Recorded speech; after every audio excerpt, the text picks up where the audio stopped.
Bonjour à tous, on se retrouve aujourd'hui pour une nouvelle vidéo, toujours sur la série sur le biais. Donc les deux dernières vidéos, je vous ai parlé, je vous ai expliqué comment poser du biais, notamment comment poser du biais en ligne droite, en arrondi, et puis comment terminer les extrémités, que ce soit sur un bord franc comme ici, ou alors pour faire des raccords entre deux morceaux de biais quand on a par exemple un cercle. Aujourd'hui, on va continuer et on va voir les cas où on a des angles à réaliser. Donc par exemple, ici vous avez un angle externe, puis ici vous avez le cas d'une encolure en V. Donc là, on va voir, c'est pas tout à fait la même méthode. Donc je vais pas réexpliquer comment on pose du biais, je vais vraiment me concentrer sur la partie des angles. Donc si vous n'avez pas vu, je vous invite vraiment à aller voir la vidéo précédente, ça vous permettra de mieux comprendre la vidéo d'aujourd'hui. Vous trouverez tous les liens en description ou alors l'article du blog qui correspond. Donc comment on va faire quand on a un angle ici. Donc soit vous préparez votre angle, vous cousez ensuite le biais. Moi je trouve que c'est un petit peu risqué. J'ai toujours un petit peu peur de ne pas être juste, ça demande beaucoup de précision de faire comme ça. Donc moi ce que j'aime bien c'est d'abord commencer à poser mon biais et ensuite de laisser une petite dizaine de centimètres pour avoir la place, mais dans ces cas-là, ça me permet d'être précis. Donc, je vais coudre ici pour poser mon biais. Donc voilà, donc je suis venue coudre ma pièce, le début de ma pièce, et puis maintenant j'arrive à une dizaine de centimètres de mon angle. Donc je suis venue arrêter ma couture pour m'occuper du placement de mon biais. Alors là, il y a deux méthodes.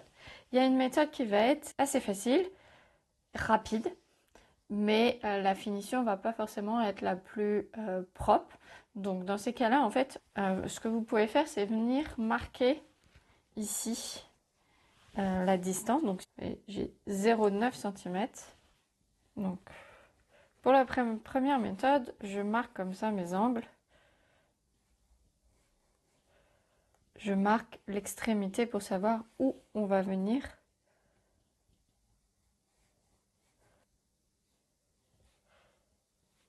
En fait, pour la première méthode, je ne vais pas m'arrêter de coudre, mais je vais coudre jusqu'au bout, jusqu'à la position d'intersection de mon aiguille, jusqu'ici. Donc là, je peux mettre un repère. Donc je couds jusqu'ici. Donc là, je suis dans le cas de la méthode rapide. Donc je m'arrête pas en fait, je continue ma couture.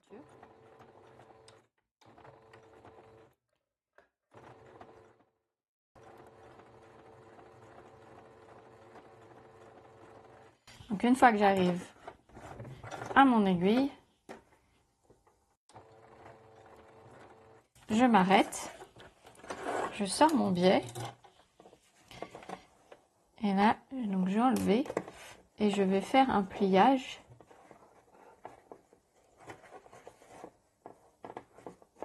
Vous voyez, je plie mon biais comme ceci pour vraiment marquer mon angle.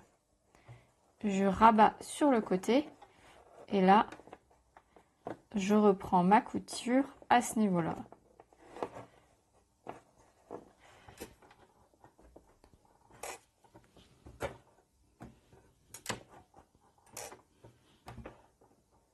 Donc je reprends vraiment au bord de mon pliage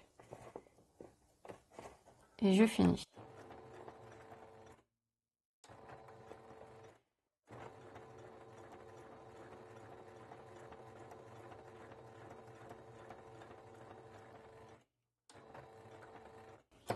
Donc voilà, donc vous continuez ensuite, moi je vais m'arrêter là. Donc vous voyez, on a fait un pliage comme ceci. Donc je suis venue pour la première méthode, coudre jusqu'ici, replier mon biais comme ceci pour aligner l'autre bord de l'autre côté. Donc là j'ai un angle vraiment très pointu, faudrait que je le dégarnisse ici pour pas qu'il gêne. Je vais pas le faire parce que je vais réutiliser le morceau pour la deuxième partie. Et donc là, on vient positionner avec son fer, son biais. Et là, on vient rentrer également, faire la même chose. Comme ceci. Donc quand on a dégarni le tissu, c'est plus facile. Comme ceci. On vient bien mettre une épingle pour s'assurer qu'ici, on va bien prendre l'angle. On continue. On reprend sa couture ici, normalement, sa deuxième couture. Donc on s'assure que là, on est bien positionné. Et on reprend sa couture ici. Alors, c'est une méthode, bon là, c'est vrai que quand on dégarnit, ça fonctionne quand même mieux. Mais mon petit souci, c'est qu'en fait, là, il y a une ouverture, c'est pas cousu. Je trouve que c'est pas forcément toujours la méthode la plus propre. Je trouve que c'est un petit peu dommage de laisser une ouverture comme ceci. Voilà. Si c'est pour quelque chose, vous voulez faire du rapide et que les finitions ne sont pas un gros problème en soi, vous pouvez très bien utiliser cette méthode. C'est vrai que c'est beaucoup plus rapide. Donc maintenant, on va reprendre l'autre technique. Donc je vais découdre. Pour faire la technique qui va permettre de coudre en fin de compte ce bord-là, contrairement à la technique que j'appelle rapide, il va falloir avoir un gabarit. Donc si vous avez une équerre et que votre angle est droit, vous pouvez utiliser une équerre. Mais moi, je vous conseille de venir marquer votre angle en fait, si c'est pas un angle droit. Donc vous faites un gabarit et vous sur une feuille de brouillon et vous venez découper ce petit angle. Donc j'ai mon gabarit et donc mon angle qui va se retrouver ici. Donc je rabats mon biais comme s'il était posé. Et là, je viens marquer la position de mon angle à ce niveau-là. Ensuite, je viens plier mon biais endroit contre endroit et aligner les bords ici. Et ce qu'on va faire, c'est qu'on va venir prendre notre gabarit et on va venir tracer des coudres le long de ce gabarit. Donc moi, je vais coudre ici et ici. Par contre, je m'arrête bien au niveau des pliures. On va pas plus loin que les pliures. D'accord? Donc, vous pouvez mettre une petite épingle pour pour pas que ça bouge. Bien aligner vos deux bords. Et ensuite, on coud comme ça et comme ça. Donc, là, je m'assure que mon biais est bien bord à bord. Je viens faire ma couture en commençant dans la pliure.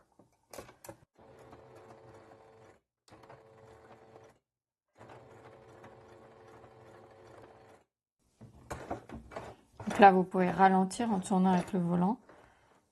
Et donc, quand on est au niveau de l'angle, je tourne et je viens reprendre l'autre côté. Et je m'arrête au niveau du pli du biais. Donc j'ai cousu de là à là. On va venir découper ici le surplus. Donc vous laissez 3 mm. Et en fait, ça va nous créer un angle, vous voyez. Donc on va avoir notre angle qui va être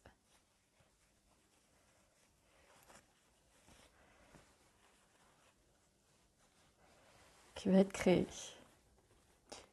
Vous voyez. Donc maintenant, il ne reste plus qu'à coudre. On peut ressortir l'angle. On va venir coudre ici, tout au long. On va piquer vraiment au niveau du pli ici, au niveau de la fin de ma couture. Et puis du coup, ça va nous permettre de reprendre la couture de l'autre côté. On peut épingler. Donc là, mon point, je vais épingler ici. Et puis là, de l'autre côté, je reprendrai ma couture normalement. Donc là, je reprends ma couture. Arrivé au niveau de mon angle, je peux planter mon aiguille, soulever, tourner à mon angle et repartir.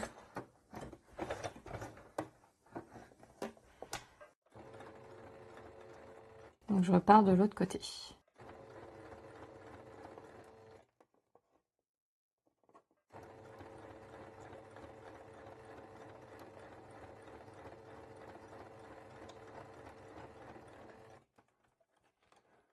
Donc je suis venue faire ma couture ici, j'ai tourné au niveau de l'angle et je suis repartie. Et donc maintenant on va pouvoir retourner sur l'endroit pour pouvoir venir faire notre deuxième couture. Donc là, munissez-vous d'une petite pointe pour bien former votre angle. Pour bien tout aplatir à l'intérieur. Et puis, comme toujours, avec du biais, on repasse.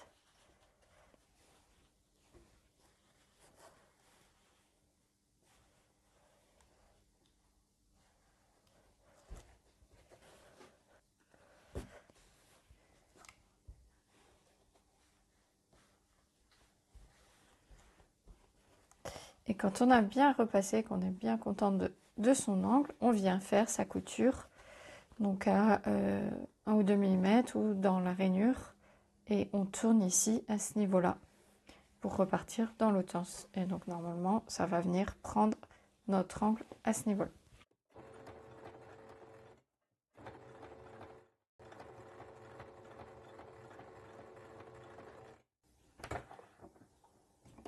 Au niveau de ma couture, je lève, je tourne.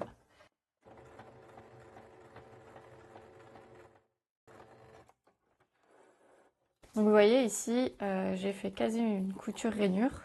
Et de l'autre côté, j'ai quelque chose de propre. Donc je trouve quand même que cette méthode est plus jolie et plus finie, notamment quand en plus on n'a pas des angles droits comme ici. J'avais fait exprès de prendre un angle assez pentu pour vous montrer que ça marche, mais ça marche exactement pour des angles plus obtus. Donc voilà, ça permet d'avoir quelque chose, je trouve, de propre. Donc ça demande un petit peu plus de faire sa couture avec son petit gabarit si vous n'avez pas un angle droit, mais globalement ça va quand même assez vite. Alors maintenant on va passer à la partie des angles internes, donc les angles qui rentrent, et là ça va être typiquement une encolure en V. Si vous voulez faire une encolure en V, là vous aurez besoin d'apprendre à poser le biais dans les angles. Donc là c'est pareil, il y a plusieurs écoles. Moi j'aime bien coudre d'abord mon biais, me rapprocher le plus possible de mon angle de façon à être sûre d'avoir la bonne longueur. Donc je vais prendre un petit morceau de biais et je vais venir pré-coudre un côté. Donc là, vous voyez, j'ai commencé à faire ma couture et à une 5-6 cm de mon angle, je me suis arrêtée pour pouvoir venir préparer mon angle. Donc la méthode que je vais vous montrer, c'est pareil, c'est comme ici, on va venir coudre l'angle en amont. Il y a certaines méthodes qui cousent pas l'angle, mais moi je trouve que le résultat est quand même moins joli. Donc comment je fais? Je viens rabattre mon biais. Donc je m'assure bien que je suis bien alignée au niveau du bord de mon tissu. Et je viens replier mon biais sur lui-même, comme ceci, pour me mettre dans l'axe du V. Là, je viens faire un point à ce niveau-là, au niveau de l'encolure, et un deuxième point au niveau de la pliure. Donc vous voyez, j'ai mon biais, les bords de mon biais sont repliés sur eux-mêmes. Donc je viens prendre 2 points à ce niveau-là. Et là, je vais venir déplier mon biais et replier sur lui-même, mais en alignant le point là, en me mettant sur le point sur la ligne de pliure. Donc pareil, je m'assure que les bords du biais sont bien alignés. Et ce que je vais faire, c'est que je vais venir faire une couture pour relier mon point central et mon bord. Donc je m'arrête comme tout à l'heure au niveau des pliures, hein. Je coupe pas au-delà. Et là, je fais faire un triangle à l'intérieur. Donc ce qu'on peut faire, c'est mettre une petite épingle, m'assurer que ça bouge pas. Et je viens coudre à ce niveau-là. Il faut être assez précis, hein. Donc là, je me place sur ma ligne.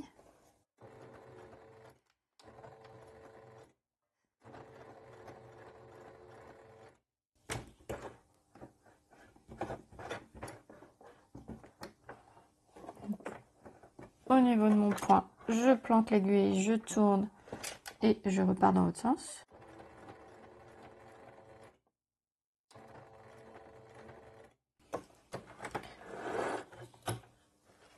Donc je trace mon V. On va venir couper les extrémités ici. On peut venir couper les fils et on va venir couper à l'intérieur.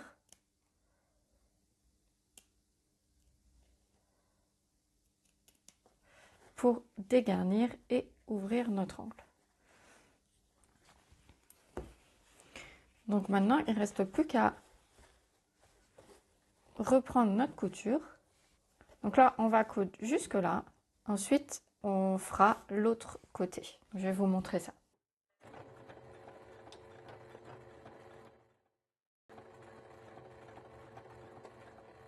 Et je m'arrête au niveau de mon angle.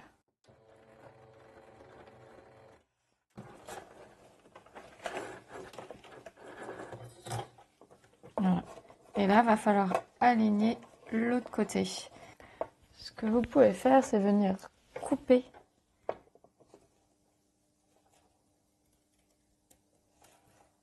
au niveau de l'angle pour faciliter.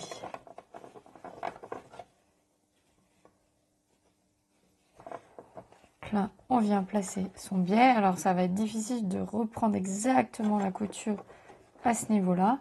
Vous faites du mieux que vous pouvez. Ne faites pas comme moi, hein. Venez épingler votre biais.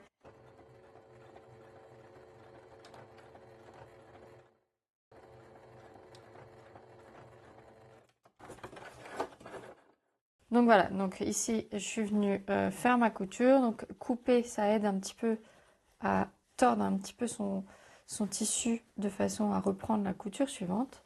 Et donc quand on ouvre, on a quelque chose comme ça. Donc maintenant, il va falloir retourner le biais sur l'envers, donc le former. Donc là, on prend son fer à repasser pour bien marquer. Et vous voyez, on a déjà quelque chose de propre là. Et donc là, on va pouvoir replacer son biais. Vous voyez, on aligne bien les bords. Voilà. Si ça dépasse, vous les rentrez. Voilà. Donc on repasse bien, on prépare bien. Et puis on peut venir faire sa deuxième couture, je dirais normalement, en tournant bien au niveau de la pointe. On n'hésite pas à ralentir pour la pointe, hein. Vous n'hésitez pas à prendre le volant de votre machine pour aller plus doucement et pour vraiment contrôler ce que vous faites.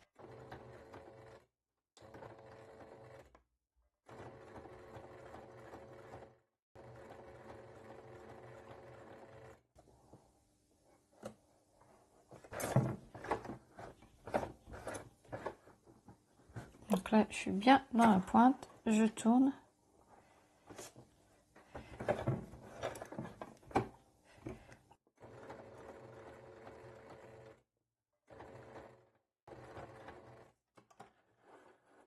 Donc voilà, donc je suis venue faire ma deuxième couture. Bon, pour être honnête avec vous, là, c'est pas très propre, j'ai pas très bien repassé mon biais. J'ai pas été assez précise, le premier côté est bon, le deuxième un petit peu moins. Voilà, donc c'est sur l'intérieur. C'est vrai que c'est une méthode qui permet d'avoir quelque chose de propre. d'avoir un angle vraiment bien formé. Ça dépend pas de l'ouverture de votre angle, la méthode est valable pour toutes les ouvertures. Voilà, donc moi c'est vraiment la méthode que je préfère pour poser du biais dans les encolures en V. Il y a un article de blog qui résume tout ça, qui reprend toutes ces techniques de là, donc je vous invite à aller voir, le lien est en description. Et puis j'ai remarqué que j'avais pas fait une fiche mémo pour le biais, donc je vais vous faire ça avant la publication de la vidéo. Donc je vous prépare une petite fiche que vous pourrez télécharger dans les bonus. Donc pour avoir accès aux bonus sur le site, donc il y a le lien dans la description de la vidéo, vous pouvez vous inscrire à la newsletter, ce qui va vous permettre d'avoir accès au code secret. Donc voilà. Donc c'est des petites fiches qui récapitulent certaines techniques, qui vous permettent d'avoir des listes mémotechniques aussi, quoi faire avant de couper son tissu et tout ça. Donc pour ça, il faut vous inscrire à la newsletter, ce qui va vous permettre de connaître le mot de passe pour accéder à cette page-là avec toutes les fiches à télécharger gratuitement. Donc l'inscription à la newsletter est gratuite et ces petites fiches vous permettent, moi, de vous remercier de me suivre et de me soutenir et de me laisser votre email. Donc si ça vous intéresse, vous pouvez vous inscrire. Et puis, n'hésitez pas, comme toujours, si la vidéo vous a plu, laissez-moi un petit pouce. N'hésitez pas à vous abonner, comme ça, vous verrez des notifications pour quand la prochaine vidéo, notamment la vidéo sur le biais, sortira. Donc pour la prochaine vidéo, je vous parlerai de comment poser un biais à l'intérieur, que moi j'appelle un biais rabattu, un biais intérieur. Donc si vous voulez pas manquer cette technique, surtout abonnez-vous. Et puis si la vidéo, vous pensez que la vidéo peut vous plaire à vos copines de couture, n'hésitez pas à partager la vidéo. Elles seront peut-être contentes d'apprendre de nouvelles techniques. Moi je vous dis un grand merci et puis à bientôt.